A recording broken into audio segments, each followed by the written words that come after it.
Shalom, selamat pagi. Renungan pagi Sabda Bina Umat, Rabu 11 Januari 2023. Firman Tuhan pagi ini terambil dari Ibrani 3 ayat 13 sampai 14. Demikian firman Tuhan.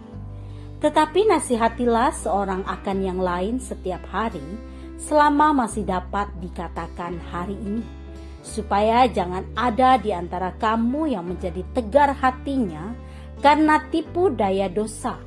Karena kita telah beroleh bagian di dalam Kristus, asal saja kita teguh berpegang sampai kepada akhirnya pada keyakinan iman kita yang semula.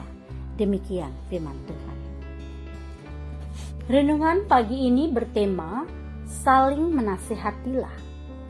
Ungkapan yang mengatakan nasihat paling tidak nyaman di hati adalah yang paling kita perlukan.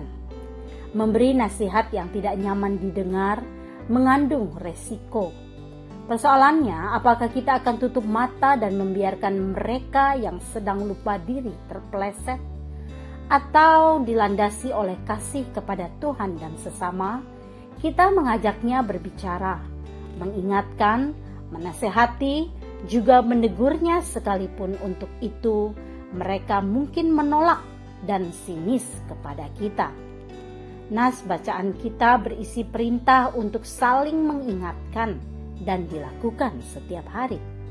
Hidup saling mengingatkan tidak berarti yang mengingatkan lebih baik dari yang diingatkan. Karena sebagai manusia, yang mengingatkan berpotensi juga melakukan hal-hal yang bertentangan dengan firman Tuhan. Di tengah pergumulan hidup yang syarat tantangan, orang menjadi mudah kecewa karena merasa doanya tidak terjawab, atau karena godaan duniawi seperti jabatan, penganiayaan, materi, tekanan hidup, dan lain-lain. Menyadari akan persoalan hidup yang dapat menyesatkan orang percaya, penulis kitab Ibrani menasihati umat yang telah beroleh bagian di dalam Kristus untuk saling menasihati. Tindakan ini dilakukan setiap hari, bukan hanya sekali-kali.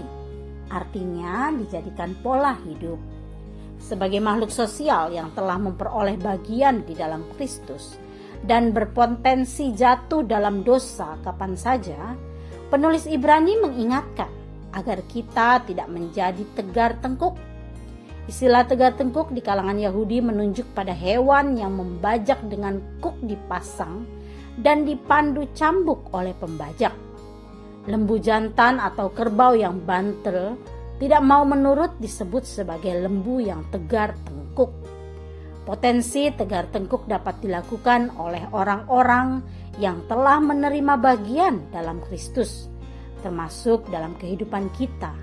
Oleh karena itu, marilah kita hidup saling memperhatikan dan menasihati setiap hari. Doa pagi ini, ya Yesus, pakailah kami menjadi alat-Mu untuk menasihati dan mengingatkan sesama kami. Amin. Demikian renungan pagi ini. Selamat beraktivitas. Tuhan Yesus memberkati.